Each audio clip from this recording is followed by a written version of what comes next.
انسانی ضمیر اس صورتحال پر یہ تقاضا کرتا ہے کہ ایک دن ایسا ہونا چاہیے جب مکمل سزا جزا اور انصاف ہو۔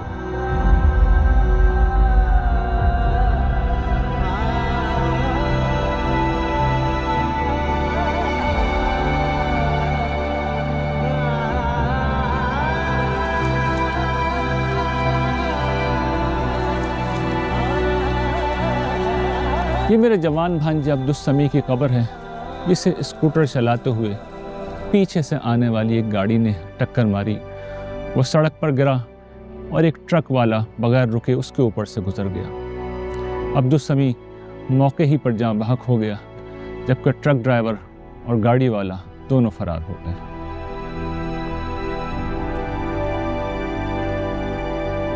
میری والدہ یہ صدمہ برداشت نہ کر سکی اور کچھ ہی عرصے میں ان کا بھی انتقال ہو گیا۔ یہ ان کی قبر ہے۔ عبدالسمیع میڈیا سائنس کا اسٹوڈنٹ تھا۔ اس نے میرے ساتھ مل کر ایک اصلاحی ڈرامہ پھر فرض کیجئے بنایا تھا۔ میرا ارادہ تھا کہ اس کی تعلیم مکمل ہو جائے گی تو ہم مل کر ایسے بہت سے کام کریں گے۔ آج وہ زندہ ہوتا تو انسان کی کہانی کی ٹیم کا حصہ ہوتا۔ میں نے کبھی خواب میں بھی یہ نہ سوچا تھا کہ عبدالسمیع انسان کی کہانی کا حصہ اس طرح بنے گا۔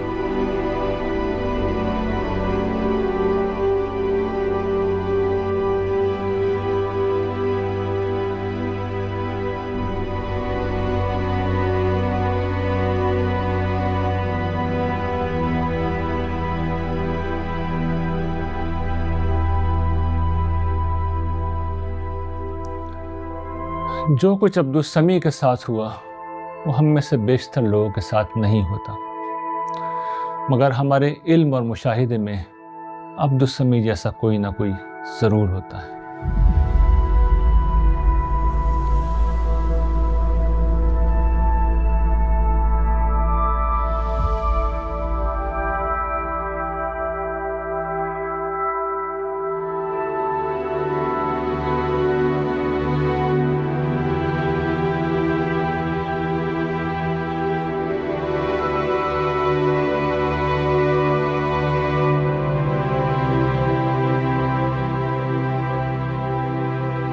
ہم جوان ہوں یا بوڑھے اکثر اپنے کام مکمل کیے بغیر دنیا سے رخصت ہو جاتے ہیں، مگر ہم مرنا نہیں چاہتے۔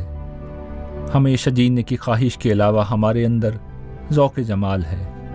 اس ذوق جمال کی بنا پر حسن و جوانی، رنگ و روشنی، خوشبو و ذائقہ، ساز و آواز، نغمہ و آہنگ اور کیف و سرور جیسی ہر چیز ہمیں مرغوب ہے، مگر اس دنیا کا المیہ یہ ہے کہ یہاں نہ انسان رہتا ہے نہ انسان کے مرغوبات کو دوام ہے۔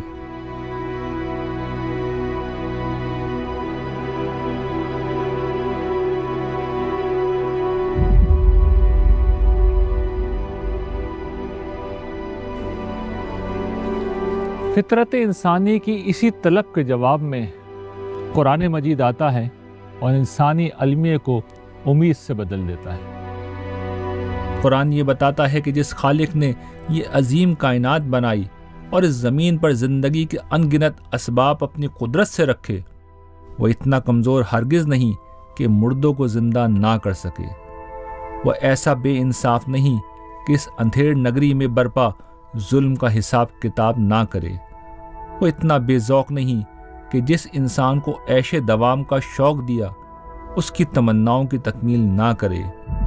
وہ قبروں میں دفن لوگوں کو زندہ کرے گا، ہر نیکی اور بدی کا مکمل بدلہ دے گا۔ اپنے ان وفاداروں کو جنہوں نے غیب میں رہ کر اپنے اقتدار اور اختیار کو اچھائی کے لیے استعمال کیا، انہیں فردوس بری کے باغوں میں بسائے گا۔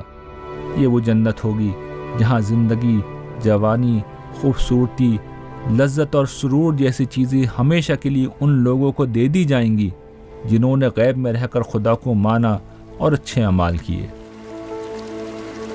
رہے مجرم تو وہ اس کے انصاف سے بچ نہیں سکیں گے۔